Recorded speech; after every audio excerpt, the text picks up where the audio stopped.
What's up, friends? Welcome to SPDM TV. My name is Mike, part of the SPDM crew, and I watch a lot of TV. We talk about various TV topics, reviews, and general appreciation of TV past and new.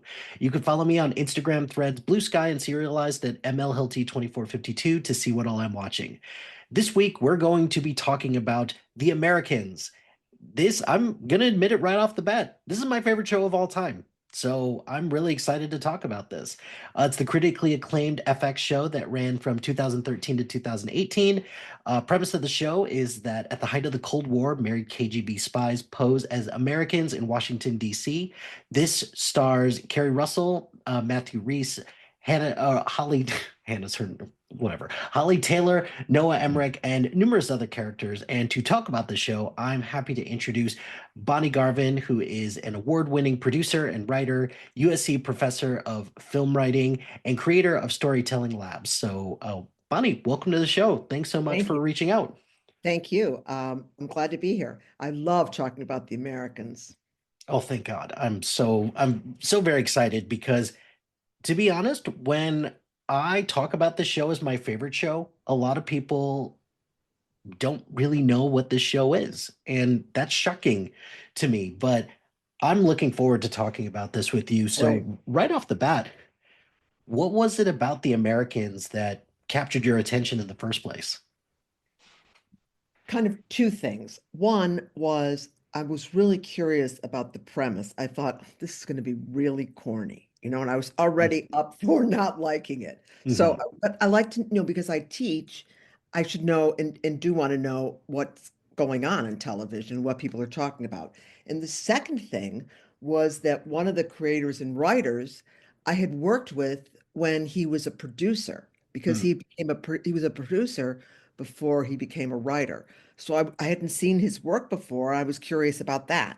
So I watched it for those two reasons to start out with. And then, I mean, not only I was so hooked that when COVID came, I watched the whole thing again, but it was so cool because before where you have these breaks right after 12 weeks and it could be a year between it. But when you watch something back to back like that every day, you pick up all these really subtle things that are laid into a story that you don't get because a year's gone by and you forget X, Y, or Z.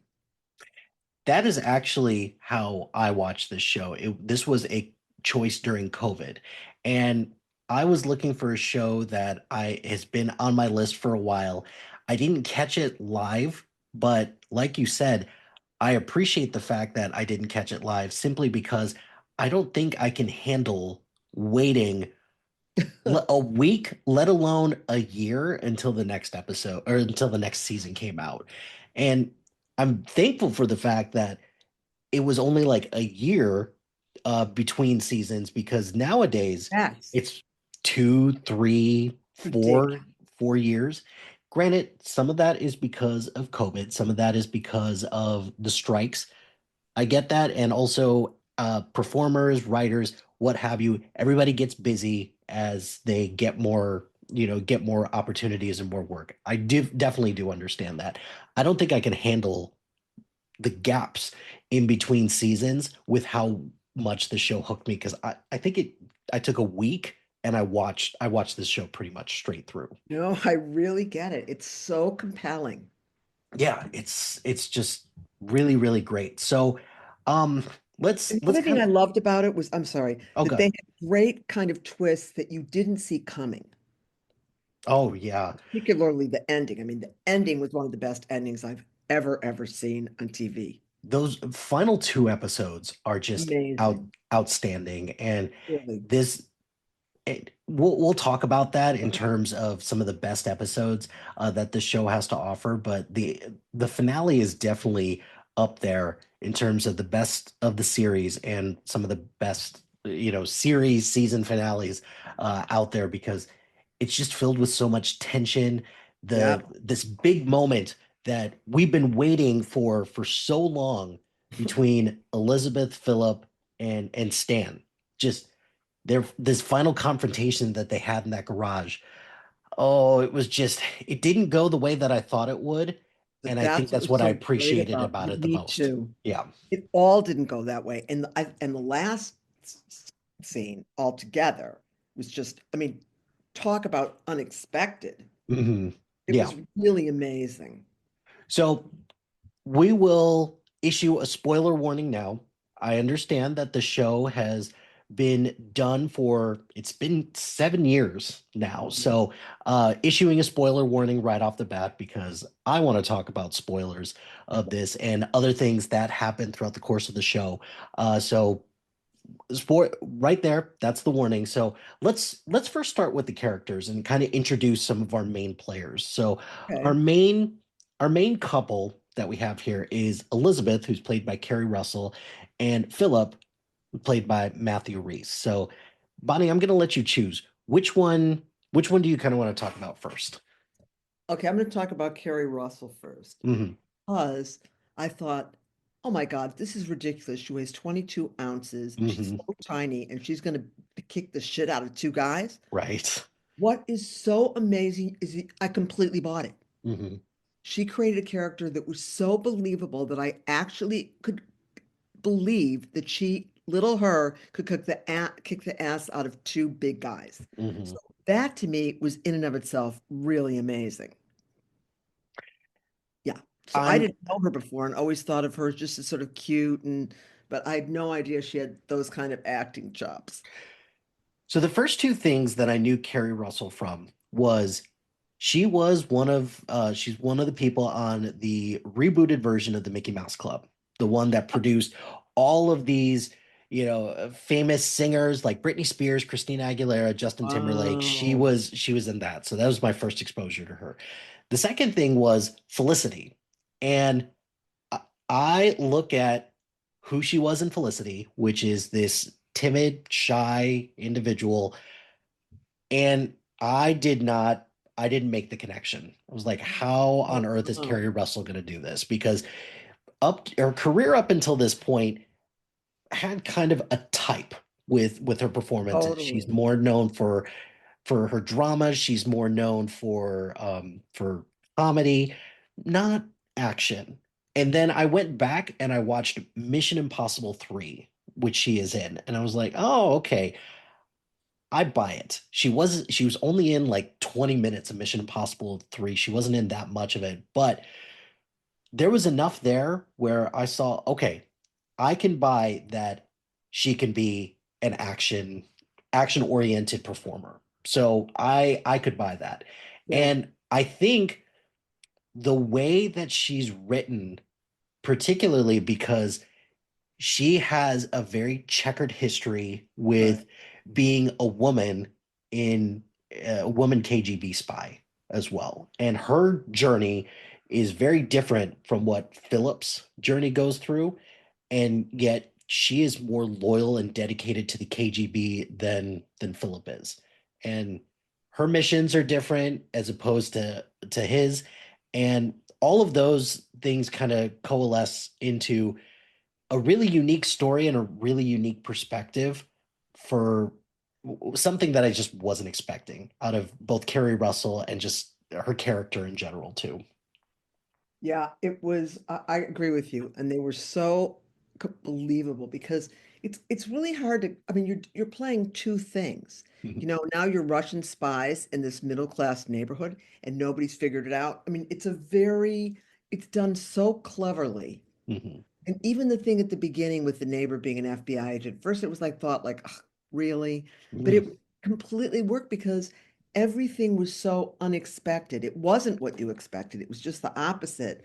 But nonetheless, it was so truthful that you just grabbed onto it. One of my favorite things was, again, like, the whole thing with Carrie Russell always kicking ass. I Mhm. mean, you don't expect that. You didn't expect the relationship with Stan to go the way it did. You didn't expect, and it was all set up, but it wasn't in your face. So, you could really, really believe it, Mhm. Yeah, accept it. absolutely.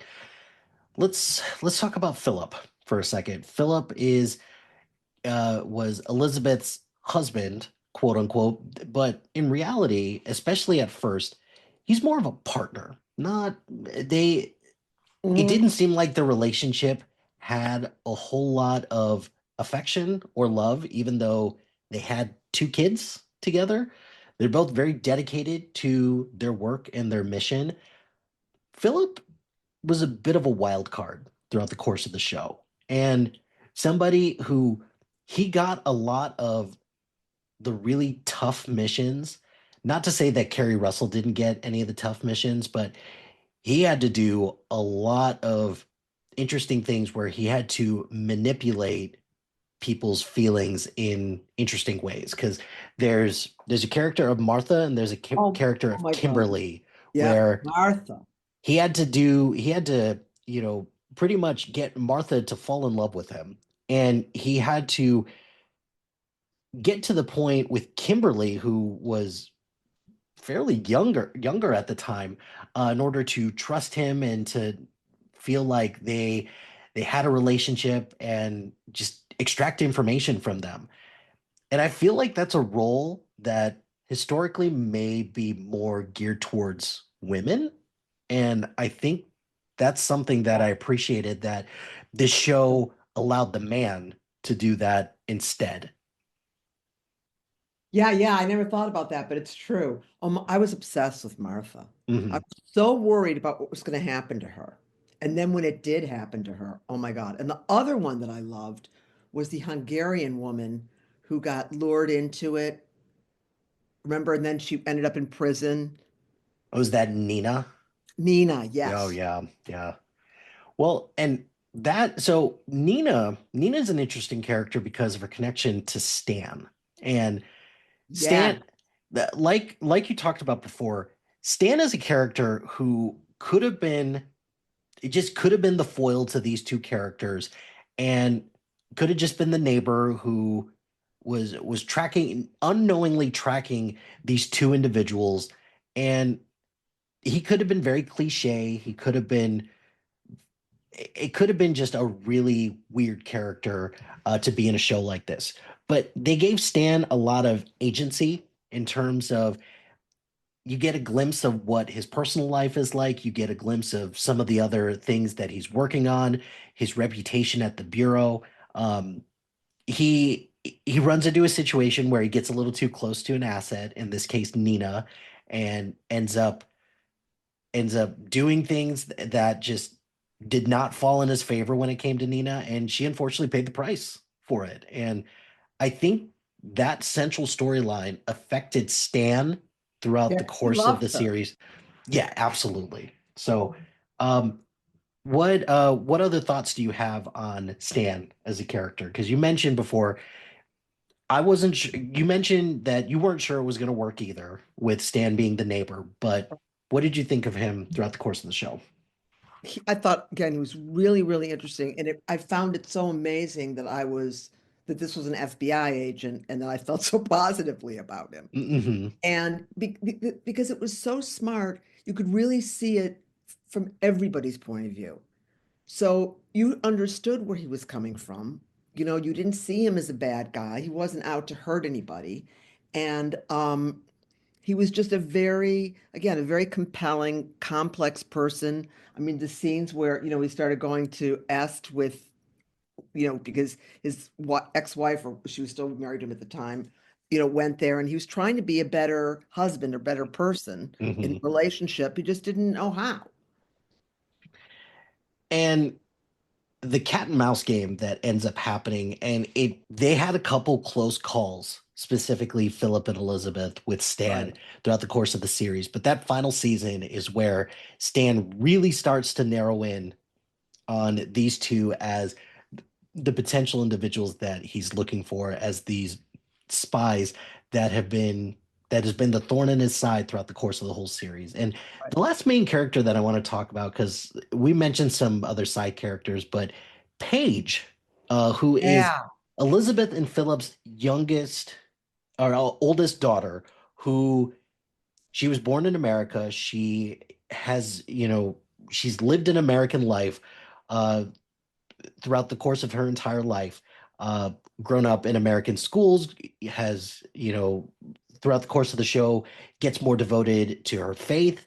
Um, and yet, throughout the course of the show, manages to discover that her parents are spies and not who they say they are, and then ends up making a choice about whether or not she wants to follow in their footsteps. So, Bonnie, give me your thoughts on Paige as a character because I'm not going to lie, the first time I saw her, I was like, okay, she's going to be a kid. She's eventually going to discover that her parents are spies, and then that's going to be it. Uh, She annoyed me so much at the Yes, beginning. I mean, really, I absolutely. would say to my husband when we watched it, oh, that kid, she's just driving me nuts. But over time, how they evolved her was so interesting and felt so organic. It didn't feel like anyone was getting manipulated and how she went in there with, what was his name? Father Tim or Pastor Tim. Yeah, it was Pastor Pastor Tim. Tim. Oh my Yeah. God. And he turned out to be a really interesting character. So Mhm. I like it anytime people surprise you. You think they're one thing, but then there's this whole other thing going on. And when it doesn't feel like it's out of the blue, when it's consistent with everything else, because you could have done that and you go, oh, please, but you completely bought it. Absolutely. Yes. Paige was a character who, when she finally makes the choice, because you're not sure whether or not she's Not at actually all. going to go down this path and actually join the KGB, because you think that she's gonna go off to school and or she talked a lot about what her faith means to her, which we all know that our history books that Russia and the Soviet Union at the time, they didn't really want religion to be a big thing. So understanding full well that Elizabeth and Philip are very concerned about the whole religious aspect that Paige is bringing into the house. Right. Um, and Pastor Tim, like you said, interesting character, started off as somebody who you think he's got everyone's best interest at heart, and then just he starts to be concerned about Paige, about the situation at home because he's noticing all these different things about Paige's behavior and Elizabeth and Philip in general. And they immediately just seize in on the fact that he feels like a threat, and it's not good. And it's very concerning about everything that happens with Tim. But the last two kind of side characters that I wanted to ask you about, we go through a lot of handlers for Elizabeth and Philip, and there's two in particular that I kind of wanted to zero in on because they're the ones that were there the longest, or the ones that, oh, it's Frank Langella who steps in as a handler. So, um, Yeah, do that you was have amazing. do you have any recollections of characters Claudia or Gabriel in terms of what they did from a handling perspective for Elizabeth and Philip? Boy, oh yeah, yes. One was Margot Martindale, Yep. right? Yes. She was amazing. And then Frank Langella. And then the other one I thought was interesting was the Russian guy who had a relationship with Nina as well. Mm, yes. That was very interesting as well. Um, because that's one thing about this show, and that's actually a good segue into kind of transition about some of the themes and the writing in particular is that they do a really good job of presenting both sides of this Cold War because Absolutely. so many different shows, movies, different like even our own history books just paint this picture that America is good and Russia slash Soviet Union is not. And I feel like this show toes the line really well, saying it's not picking a side in particular. It is just saying, here are the two sides of this conflict, and we leave it up to you on how you interpret it. So I guess why don't we start with, kind of just some aspects about the writing that you found very compelling about the show. You never feel like anyone's being judged. Mm, They're really presenting you in a way that allows you to make the decision rather than, pointing you in the direction of this person or that person. Everybody was really dimensional and believable. That was one of the things I really, really liked about it. Um, it never really tried to manipulate you around anything. And the thing about presenting both sides, it wasn't like there was some discussion about, Hmm. heavy discussion about politics where we compared the two. Like all good writing, it really came from the characters. So Hmm. we experienced what was going on through their point of view. So that was also, really, really smart. It's just really smart writing. I mean, it's great character development. I mean, your investment in the people, how it grows over the time. Um, I love the thing about how Kerry Russell and Philip, how they began to take, different kind of approaches and how they were seeing that world, right? One Hmm. is really being attracted to America. The other one's thinking, really, this is it? So Hmm. I loved that conflict between them and just the larger philosophical, question of, where they come down on all those issues. They're not always in the same place. Yeah, with in regards to Philip and Elizabeth. So in the interest of just kind of setting a little bit of the table. So, towards the latter half of the season, Philip starts to pull away a little bit from his mission, and it gets to the point where Philip just doesn't want to do any spy work. For lack of a better word, he's done. And instead of doing all of this spy work, maybe just occasionally doing things to help Elizabeth out, he just wants to be this travel agent who has this budding business in Washington, D.C., who wants to just indulge in the American dream. And the dichotomy of what Elizabeth is going through, she has experienced what the quote unquote American dream is, and she doesn't buy it. She is super skeptical about all of this, and she's just here to for her mission to serve the Soviet Union. And that is something that I think from a storytelling perspective makes for a very interesting dynamic between this couple who are just on converging paths, and that continues to butt heads because like a lot of relationships that are written for television, there's always going to be certain crossroads that all of these people have. And this is a huge one, and one that they don't ever really resolve because by the end of the series, they're found out. They have to flee back to Russia. So they don't have a choice. So they don't end up fully solving Right. any of the philosophical issues, kind of like what you were talking about. They it's just here are the two sides of it, and now the mission's over, and now they have to leave. Yeah, that was also amazing. Yeah. Yeah, it was really, everything was unexpected, as I said, but so well thought out so that you never bumped against anything or thought, Wait a minute, how did that happen?" That kind of thing. And that's really good writing. So this show takes place during the 1980s, which it's towards the tail end of the Cold War, and there's there's a sense that there's a changing of the scales when it comes to this conflict between America and Russia. It seems like America is continuing to be on the up and up, and then Russia it's kind of on a downward trajectory. Yeah. So, can you kind of talk about how setting this show in the 80s during this particular time affected kind of just the outline of the story? And do you think that having this set in the 80s was the best decision, or do you think you would set it during a different time?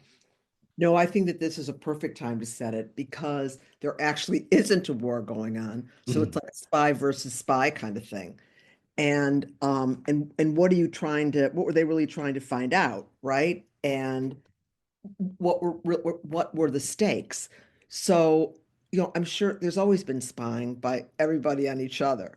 But this was, I think, so unexpected, right? Mhm. Because they assimilated themselves so well into their environment that, you began to accept it yourself. Um, and I don't know how many families there were at that time, but I'm sure that there were some. Mhm. So, they're not taking something that that was a fantasy.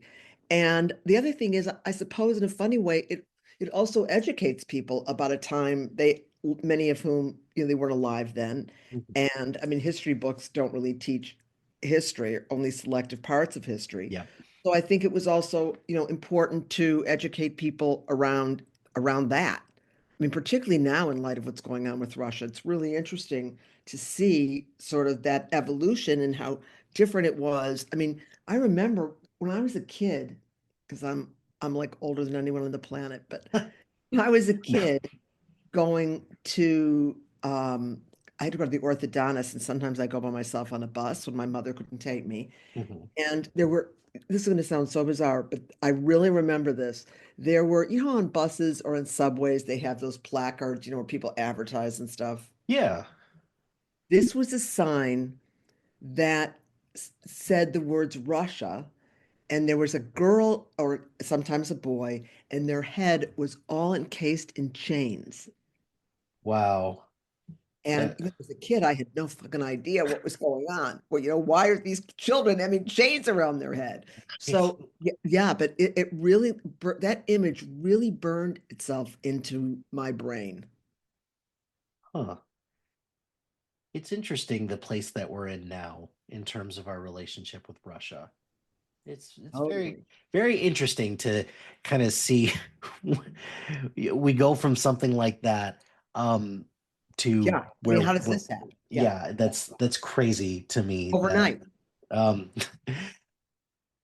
Anyway, yeah. one thing for me that I do appreciate about the 80s setting for this is that there is a sense of nostalgia in this, but I think it's nostalgia that is done effectively versus just flashing it in our face that, hey, we're in the 80s. It's like, oh, here's a couple people playing with the Rubik's Cube. I'm like, no, Rubik's Cube actually kind of has a function in this. The way that they have the music during this show. I'll never forget during the first episode that the way they incorporated In the Air Tonight by Phil Collins. Oh yeah. Um, I thought that was brilliant. And Mhm. just like, first of all, I just love Phil Collins.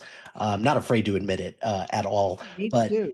that's Earlier Phil Collins. I didn't like it once he got to Disney. oh it's I lost it then, but yeah, that's for a while with him. yeah, the Genesis days and just the Yeah, solo the solo album. yeah, just Literally wore the album out and had to get a second one.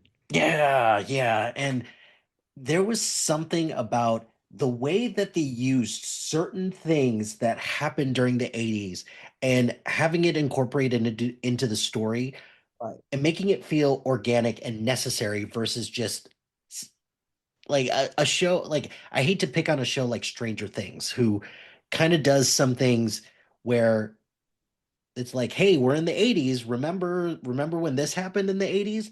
Um, I will admit they do a lot of great things that showcase the 80s, but that's something that you saw a lot during this time frame, this look back at the 80s. And now we're seeing it now with the look back at the 90s with a lot of shows, a lot of movies that are coming out too. So I think the way that they incorporated certain elements of the 80s, like they talked about David Copperfield making the Statue of Liberty disappear and how that was like a national event. They talked about the opening of Epcot and how there was something so cool about Epcot opening, and it was something that was supposed to be more geared toward adults and not so much, like the Disney park. And then there was an episode that they had everyone sit down. They watched this either TV movie about the consequences of like a nuclear blast and kind of the effects and how that was like a big national event. And I didn't know that that was a thing, so I went to look that up and I was like, yeah, this big TV movie, it's called like The Day After or something like that. That was a big deal. And I think the way that they incorporated that, it felt organic and it felt like something that would happen on a day-to-day basis for these people who are living in the United States. But that's just the plight of what it means to live in America during this time, even if they were there to be spies.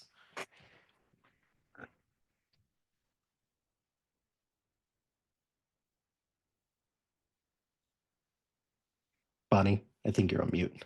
I'm sorry. I Okay. hate when people use music at a time when there wasn't. I mean, if somebody plays a song from, you're in the 1960s and they're playing a song from 1980 or vice versa, it makes me crazy. You have Mhm. to have music that's in keeping with the times, and you have to use it in a way so that it really enhances the scene rather than just sort of shows you it's obvious. Mhm. Yeah, absolutely. Because um, there's been a lot of shows that have done that, particularly recently, where they have, and Disney has been doing this a lot lately, where they awkwardly shoehorn in a song, kind of feels like at the wrong time. Like this happened recently with like Daredevil Born Again, where the second episode ends with like uh, a really awkward song. And I was like, why did we make this choice? And the music choices that they made in this show, uh, we keep using the word smart, and I would rather have a show that's smartly written, and entertaining versus a show that, maybe makes me laugh but doesn't make me think as much as this show Yeah, does. And I'm with you. that's just one of the many things that I definitely do appreciate about this show. Yeah, because nobody talked down to you. I mean, you had to pay attention, Hmm. right? So it treated you like you were an intelligent adult, and it kept you on the same page as the story and didn't stop to explain to you this is this person and they think this. And I mean, it was so clever. I mean, as I say, going back to that thing with Stan, how they were able to use that both for, and to build the tension, but in such a, again, very smart, using Hmm. that word again, way, because I think what we really mean by smart is truthful, Hmm. honest, that it totally resonates and you never bump against it and you think, yeah, I believe this. And you always felt in those scenes that you believed it. And that's an interesting perspective, especially considering that we're talking about spies as well, who the majority of their work is dealt in deception. So the fact that the show could toe that line and not pass judgment and can be truthful to the plight of everything that's going on, and kind of looking at it, and they look at every situation in a holistic way, and they kind of just stick with, here's what we know, here's the mission, Right. here's what's going on, and that's it. It's not passing any judgment one way or another. And that's something that I always appreciate, a show that can toe that line and find that balance without beating us over the head over one perspective versus another, because we're faced with that on a daily basis now. This whole thing about everything is so partisan. Everything is that you're either on one side of the aisle or you're not. You've got one perspective and that's it. And the nuance that the show has to kind of present everything that's out there and give the audience enough credit to judge for themselves. That's something that we we don't get a lot of Yeah, now. And I, absolutely. the trust that this group of writers and the showrunners have in its audience be savvy enough to pay attention and to know that you paying attention will pay off. And if you remain invested in this show, then callbacks to things that happened earlier are going to come back in effective ways. And that's always something that's really, really great to see. Um, in terms of kind of like other themes out there that kind of wanted to talk about, we talked a little bit about the struggle to like maintain your identity and balancing all of that out. And for Elizabeth and for Philip, they have a lot of identities to juggle. They're spies. They Yes. have their American life, they have their spy life, but then within their spy life, they have all these different things to juggle. So, was there ever a time watching this show that you felt overwhelmed or lost when it comes to all these different identities that you kind of had to keep track of and all these different missions that Philip and Elizabeth were doing? I really didn't. I mean, I think they did a really good job of, and I think again that goes back to developing character so Mhm. that they made them dimensional enough so that they really separated out. I mean, it was really clear who everybody was in the Mhm. story. And I Yeah. think that really helps. Yes. Yes. And they all So, had some role to play in the drama. I mean, they weren't just there as figureheads. I mean, they were really making the story move, an integral part of it. and that's something from us, like I can imagine, and grant I've never written a screenplay or anything like that. I can imagine that's really difficult to It do really because is.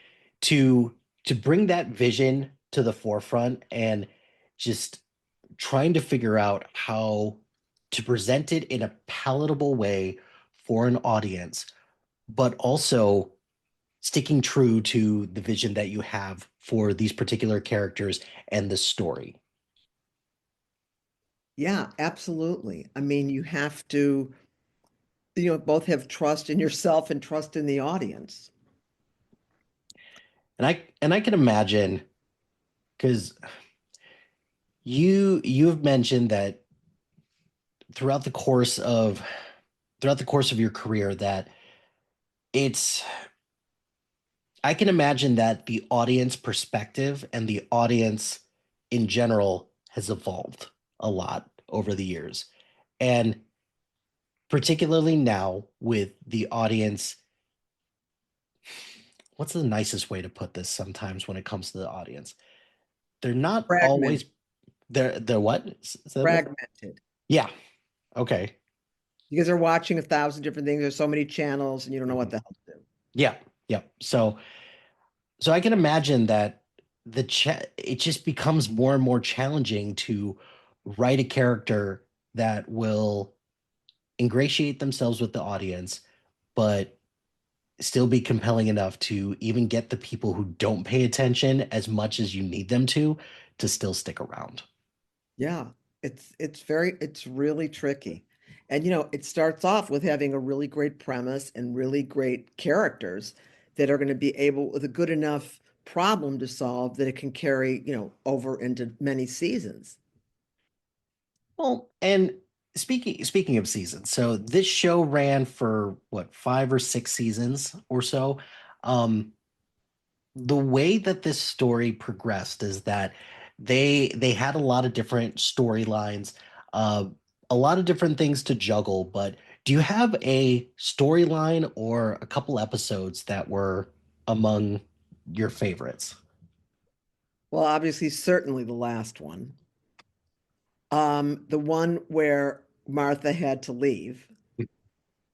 I love that. What else? I'm just trying to think of ones that I really I liked when they confronted Pastor Tim. Hmm. What other things? There were just so many. Oh, I love when she and Paige when they went out there and then she had to kick somebody's ass. Right. A lot of that stuff was really, really interesting. How she was bringing Paige into it and Paige's reaction.